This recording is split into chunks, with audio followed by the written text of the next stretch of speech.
miifannaa koo arkananee godhate Yesuus.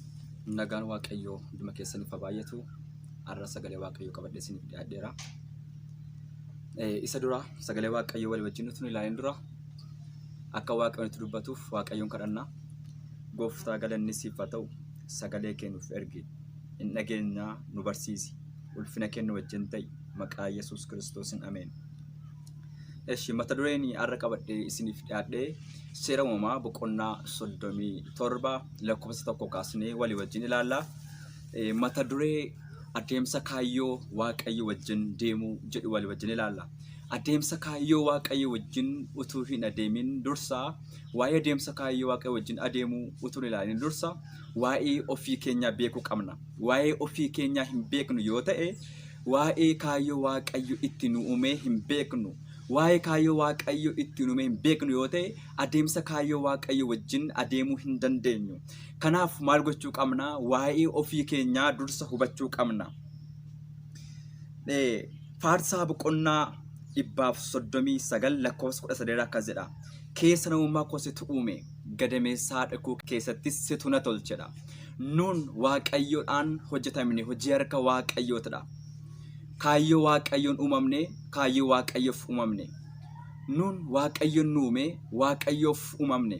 Fedha Waaqayyoon uumamne fedha Waaqayyoofis uumamne. Kanaaf waa'ee ofii keenyaa yoo beekne adeemsa kaayyoo Waaqayyo wajjinii adeemuu hin dandeenya. Faarsama boqonnaa 139 lakkoofsa 16 akkas jedha. Nama ta'uun koo utuu hin beekamiin ijji kee na arge. Dhaladhee barri jireenya koo lakkaamotuun eegaliin guyyoonni naaf yaadaman guutummaatti macaafa kee keessatti naaf caafamanidha. Nuti beela lafaa kana irratti utuu hin dhalatin utuu hin uumamin yaada Waaqayyoo keessa turre. Utuu garaadha keenya keessaatti uumamin dursa ijji Waaqayyo nu arge. Efesoon boqonnaa 1 lakkoofsa 1 akkas jedha. Inni uumamuu beela lafaa dureeyyoodha. Warra isa duratti mudaa hin qabne, warra isa duratti qulqullaan taane akka argamnuuf jaalalaan karaa Kiristoosin nu fudhateera. Nuti utuu hin dhalatin dura, utuu biyya lafaa kun hin uumamin dura, Waaqayyo karaa Yesuus Kiristoosin nu fudhate. Kanaaf waa'ee ofii keenyaa yoo beekne adeemsa kaayyoo Waaqayyo wajjin adeemuu hin dandeenya. Akka namoonni tokko haasa'anitti yookaan beektonni tokko haasa'anitti biyyi dhaloota of hin beekneen guute ba'aa malee bu'aatuun argamsiisiin hafaa jedhu. Nuti of hin beeknu yoo ta'e adeemsa kaayyoo Waaqayyo wajjin adeemuu hin dandeenyu. Yoo kaayyoo Waaqayyo itti nu uume hin beeknu ta'e yoo kaayyoo Waaqayyo itti nu uume hin beeknu yoo ta'e adeemsa kaayyoo Waaqayyo wajjin adeemuu hin dandeenyu. Kanaaf kaayyoolee Waaqayyo itti nu uume beekuu qabna. Kaayyoolee Waaqayyo itti nu uume shanan akka namoonni beekan haasa'anitti tokko isa jaallachuudha. Waaqayyo akka nuyi isa jaallannuuf nu uume. Akka nuyi isa jaallannuuf nu uume. Maatiyos boqonnaa 22 lakkoofsa 37 akkas jedha. Yommus Yesuus deebisee Waaqayyo kee goofticha garaa kee guutuu yaada kee guutuu jaallachuutu siif ta'a jedhee haasa'a. Yesuus Kiristoos waa'ee jaalalaa gaafa haasa'u, Yesuus Kiristoos gaafa waa'ee jaalalaa haasa'u, Waaqayyo kee goofticha garaa kee guutuu yaada kee guutuu jireenya kee guutuu jaallachuutu siif ta'a jedha. Kanaaf kaayyoo Waaqayyo ittiin uume inni tokkoffaan isa jaallachuuf akka nu isa jaallannuuf Waaqayyo nu uume. Inni lammaffaan miseensa maatii isaa ta'uuf. Galaatiyaa boqonnaa 4 lakkoofsa 7 akkas jedha. Egaa ati si'achi karaa Waaqayyoo ilma malee garbicha mitedha. Ilmi immoo dhaala abbaasaa argachuuf jira jedha. Nuti karaa Yesuus Kiristoosiin ilmaan Waaqayyoo jedhamnee waamneerra. Duraan garboota turre garuu karaa Yesuus Kiristoos nuyi ilmaan Waaqayyoo erga jedhamne miseensa maatii isaa ta'uuf uumamne. Kanaaf kaayyoon jireenya keenyaa inni lammaffaan miseensa maatii isaa akka taanuufidha. Inni sadaffaan akka isa fakkaannuufi. Uumama boqonnaa 1 lakkoofsa 26 akkas jedha. Waaqayyo kottaa akka bifa keenyaatti akka fakkaatti keenyaattis nama hin uumnaa jedhe. Nuti akka Waaqayyo fakkaannuuf Waaqayyo nu uume. Inni arfaffaan isa tajaajiluufi. Maatiyos 28 lakkoofsa 19 gadi dabaasa akkas jedha. Egaa dhaqaa maqaa abbaa fi kan ilmaa kana furuu qulqulluutti saba hundumaa bartuu tokko godhuudhaan isaan cobaa jedhe. waan isin abbame hundumaa isaan barsiisaa jedhe. Nuti Waaqayyoon tajaajiluudhaaf biyya lafaarratti uumamne. Kaayyoon jireenya keenya inni afuraffaan isa tajaajiluufi. Waa'ee isaa inni shanaffaan waa'ee isaa namoota isaan kaanitti himuuni yookaan waa'ee isaa namoota isaan kaanitti dhugaa ba'uudhaaf kan nuti uumamne. Hojii ergamootaa boqonnaa 1:8 akkas jedha. Yerusaalemitti, Yihudaa hundumaatti, Samaariyaatti hamma indaala lafaattis dhuga baatuu koo hin taatudha.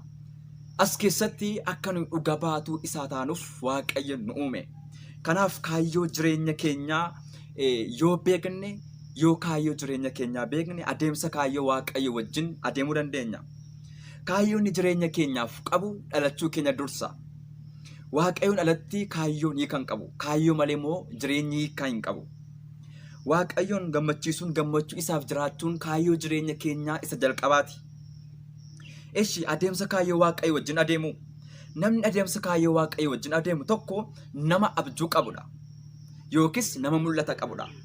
Yoseef nama abjuu qabu, nama mul'ata qabudha. Inni boriisaa waa'ee boriisaa gaafa inni abju'atee obbolaa isaatti hime, isaan immoo amma dhuguma situu nurratti mo'aaree jedhanii yeroo isaatti qoosantu jira. Yoseef ijoollummaa isaati kaasee nama abjuu qabu ture. Nuti mul'ata yookis abjuu qabna yoo ta'e adeemsa kaayyoo Waaqayyo wajjin adeemuu hin dandeenya. Wanti baay'ee nama gaddisiisuu jedhu utuu ija qabanii mul'ata dhabuudha jedhu namoonni beekan tokko tokko. Inni lammaffaan nama waan hamaa keessatti hin hirmaanne. Seera uumamaa boqonnaa 37 irratti gaafa laallu Yoseef waan hamaa obbolaan isaa hojjetan fidee Yaaqoobitti numa turedha. Yoseef nama waan hamaa keessatti hin hirmaanne, nama waan hamaa hin dhoskine, nama waan hamaa hin deeggarre, nama waan hamaa hin hojjenne ture. Nus adeemsa kaayyoo Waaqayyo wajjin adeemna yoo ta'e waan hamaa keessatti hirmaachuu hin qabnu, waan hamaa deeggaruu hin qabnu, waan hamaa hojjechuus hin qabnu. Kanaaf namni adeemsa kaayyoo Waaqayyo wajjin adeemuu danda'u inni lammaffaan nama waan hamaa keessatti hin hirmaannedha. Yoseef waan hamaa keessatti hin hirmaanne, waan hamaa isaan hojjetan immoo fidee Yaaqoobitti nima ture. Waaqayyo bakka hundumaatti nuuf argama, garuu waan hundumaa keessatti nuuf hin argamu. Waaqayyo bakka hundumaatti nuuf argama, garuu waan hundumaa keessatti nuuf hin argamu. Lafa dhugaatti Waaqayyo yoo waammanne, Waaqayyo lafa dhugaatti nuuf argamuu danda'a. Lafa sobaatti Waaqayyo yoo waammanne, Waaqayyo lafa sobaatti nuuf argamuu hin danda'u. Kanaaf Waaqayyo bakka hundumaatti nuuf argamuu danda'a, waan hundumaa keessatti nuuf argamuu hin danda'u. Yaadi sammuu keenya keessa jiru jireenya keenyaaf sababa ta'a. Wanta hamaatu sammuu keenya keessa jira yoo ta'e amalli keenya amala hamaa ta'a yookaan jireenyi keenya jireenya gaarii ta'uu hin danda'u. Kanaaf yaada facaafnee gocha hammanna. Gocha facaafnee amala hammanna. Amala facaafnee amaleeffannaa hammanna. Amaleeffannaa facaafnee hiree keenya hammanna. Akkas jechuun yaadi jireenya keenya keessa jiru gochaa keenya ta'a. Gochaan keenya amala keenya ta'a. Amalli keenya immoo amaleeffannaa keenya ta'a. Amaleeffannaan keenya immoo hiree keenya ta'a. Kanaaf namoonni tokko tokko utuu yaada isaanii hin jijjiiriin amala isaanii jijjiiruu barbaadu. Yaada keenya utuu hin jijjiiriin amala keenya jijjiiruu hin dandeenyu. Kanaaf waan hamaa keessatti hin hirmaannu yoo ta'e adeemsa kaayyoo Waaqayyo wajjin adeemuu hin dandeenya. Inni sadaffaan nama namaafis Waaqayyoofis amanamu. Seera uumamaa boqonnaa 39:7 gaafa laallu Yoseef nama namaafis Waaqayyoofis amanamedha. Yoseef Phooxifaaraaf nama namneetu ta'e Waaqayyoof amanamuu hin danda'u. Ajajjuun eegdota Phooxifaaraan wanta hundumaa Yoseefitti kenne. Garuu haadha manaasaa ittiin kennine. Haati manaa Phooxifaaraa immoo Yoseefin irra ija ishee kaatte.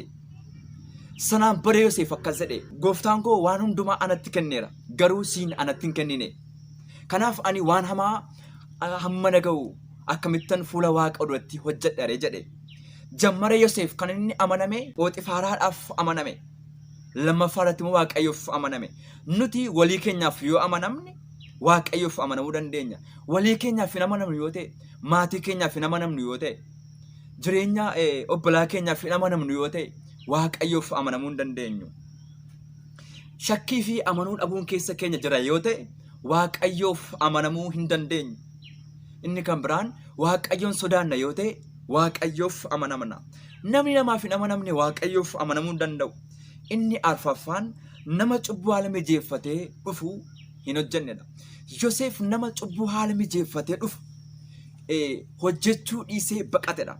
Cubbuuf haala mijeessuu dhiisuu duwwaa keenya utuu hin ta'in cubbuu haala mijeeffatee nutti dhufu hojjechuu dhiisuu qabna.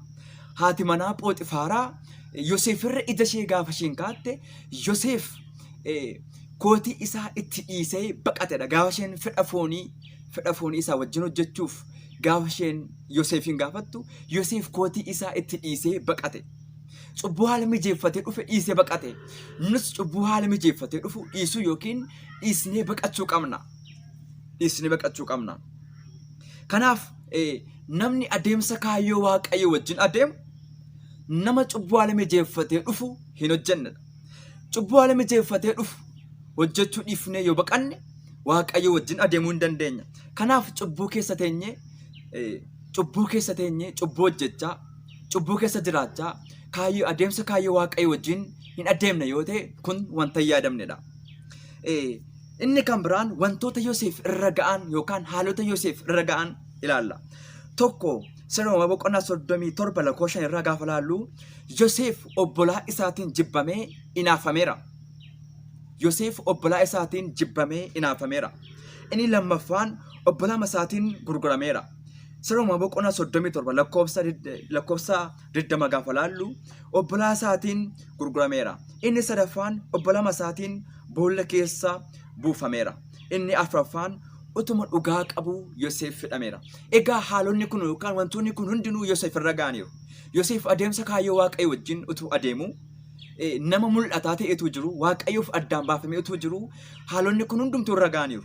Egaa nus adeemsa kaayyoo waaqayyo wajjin adeemna yoo ta'e haalli nuuf mijachuu dhiisuu danda'u. Haalonni nu rakkisan jiraachuu danda'u. Haalonni nuuf mijanne jiraachuu danda'u.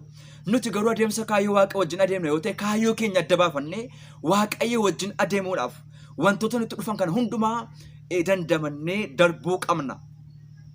Obsaan keessa darbuu qabna. Adeemsa kaayyoo waaqayyo wajjin adeemu jechuun haala mijataa keessa jiraachuu qofaa yookiin haala mijataa keessa deemuu qofaa miti. Yookis jaallatamuu yookis fudhatamuu qofaatu hin ta'in dhugaa utuu qabdu waaqayyoof utuu hojjettuu inaafamuu yookis jibbamuu ari'atamuu dandeessa. Kana hundumaa keessa kan si dabarsu hafuurri waaqayyoo garuu kaayyoo inni itti si uume yoo si hubachiise ati kaayyoo keef jecha adeemsa kaayyoo waaqayyo wajjin adeemuudhaaf kana hundumaa obsuu qabda. Inni kan biraan adeemsa kaayyoo waaqayyo wajjin yoo adeemne tokko abjuu keenyatu dhugoma yookis mul'ata keenyatu dhugoma. Seera boqonnaa 41 lakkoofsa 37 gaafa ilaallu abjuu Yoseef gaafa inni raawwatu yookis mul'anni Yoseef ganama isa keessa ture yeroo inni raawwatu agarra. Nus adeemsa kaayyoo waaqayyo wajjin adeemna yoo ta'e abjuu keenya yookis mul'ata keenyatu dhugoomuu danda'a. Mul'anni keenya kan dhugoomu, abjuun keenya kan dhugoomu yoo adeemsa kaayyoo waaqayyo wajjin adeemnedha. Inni kan biraan furmaataaf barbaadamta. Seera boqonnaa 42 lakkoofsa 1 gaafa laallu Yoseef furmaataaf barbaadame. Abbaan Yoseef ijoollee isaatiin warra manatti hafaniin maaliif akkasitti zimete nu laaltu biyya Gibxitti gabbu'aatiin midhaan nuuf bitaadhani. Itti midhaan nuuf bitaa gaafanni jedhu agarra. Yoseef ganama nama jibbamaa nama ari'atamaa turetu biyya Gibxii keessatti gaafanni nama furmaataa ta'e jedhu obbolaan isaa furmaataaf biyyattiitti waan beelli bu'ee jiru furmaataaf barbaaduu gara Yoseef deemu turani. Inni kan biraan namaaf eebbataata. Seera boqonnaa 47 lakkoofsa 1 gaafa laallu Yoseef guutummaa biyya sanaatti beelli waan bu'eef Yoseef guutummaa biyya Gibxiitiif nama eebbaa ta'e. Sababii Yoseef namni beela ba'e. Sababii Yoseef namni gargaarame. Ammas nuyi adeemsa kaayyoo waaqayyo wajjin adeemna yoo ta'e sababii keenya biyyi eebbifamuu danda'a. Sababii keenya waldaan kiristaanaa eebbifamuu dandeessi. Kanaaf adeemsa kaayyoo waaqayyo wajjin adeemuu qabna. Adeemsa kaayyoo waaqayyo wajjin adeemnu yoo ta'e tokko bakka yaadne gahuu hin dandeenyu. Yoonaas boqonnaa 1 lakkoofsa 1 gaafa laallu Yoonaas bakka waaqayyo isaan jedhe biyya Nanawwee dhiisee lafa garaasaa yookiin lafa yaadasaa utuu inni deemuu agarra. Garuu utuu adeemaa jiru galaana irratti utuu qilleensitti ka'uu agarra. Erga qilleensitti ka'ee booda galaana keessa gaafa inni buufamee jedhu namoonni bidiruu sana keessa turan galaana keessa gaafa isaan buusanii jedhan halkan sadiif guyyaa sadii garaa qurxummii keessatti yaada garaa isaa jijjiiratee gara biyya waaqayyo isaa itti agarsiise yookaan isa ajajee utuu ni deemu agarra. Egaa adeemsa kaayyoo waaqayyo wajjin in adeemnu adeemsa kaayyoo waaqayyo wajjin adeemnu yoo ta'e eebbii keenya lafarraa harkifamuu danda'a. Eebbifamuu hin dandeenyu lafa yaada garaa keenya gahuu hin dandeenyu. Inni lammaffaan galmaan ga'umsa hin qabnu. Iyyaasuu boqonnaa 5 lakkoofsa 6 gaafa laallu akkas jedha. Waaqayyo biyya isa aannanii fi damma baasu isa nuuf kennuudhaaf abboota isaanii abdachiise kana akka isaan hin arganneef hin kakatedha. Waaqayyo biyya Gibxiitii saba Israa'eliin biyya aannaniif damma yaasutti sin galcha jedhee biyya Gibxiitii isaan baase. Isaan garuu fooniin baani malee yaadaan biyya Gibxiitiin baane. Sabni Israa'el wanti isaan mudate adeemsa kaayyoo waaqayyo isaaniif qabu hubachuu dadhabuu isaaniiti. Isaan akka isaan biyya kanaan ilaalaniif biyya aannaniif damma yaasu isaan abdachiise. Isaan garuu ija isaanii biyya aannaniif damma baasurraa kaasanii galagalanii biyya Gibxii utuu isaan waa'ee biyya Gibxii isaanii agarra. Yaada lafa onaa qabu malee yaada waaqayyoo hin qabani. Kanaaf nutis yaada waaqayyoo nuuf qabu hin qabnu yoo ta'e galmaan ga'umsa hin qabnu. Adeemsa kaayyoo waaqayyo wajjin adeemuuf galmaan ga'umsa akka qabaannuuf waaqayyo nu gargaaru. Egaa sagaleen qabadhee isiniif dhiyaadhe asuma irratti xumureera. Waaqayyo isin haa eebbisu. Deeqaa muraasaa waaqayyoon galateeffanna. Galanni siif haa ta'u. Sagalee keessa qulqulluu waan nutti dubbatteef eebbifami. Adeemsa kaayyoo si wajjin adeemuu akka dandeenyuuf hubannaaf ogummaa nuuf baay'isi. Adeemsa kaayyoo si wajjin jalqabnee jirruuf humni keenya akka hin dadhabneef humna kee qulqulluu nuuf kenni. Araara keetii waan nu wajjin jirtuuf kabajami. Maqaa Yesuus Kiristoosiin ameen. Eebbifama. Kaayyoo isuma maafani fajadaan biimane odaa koosatu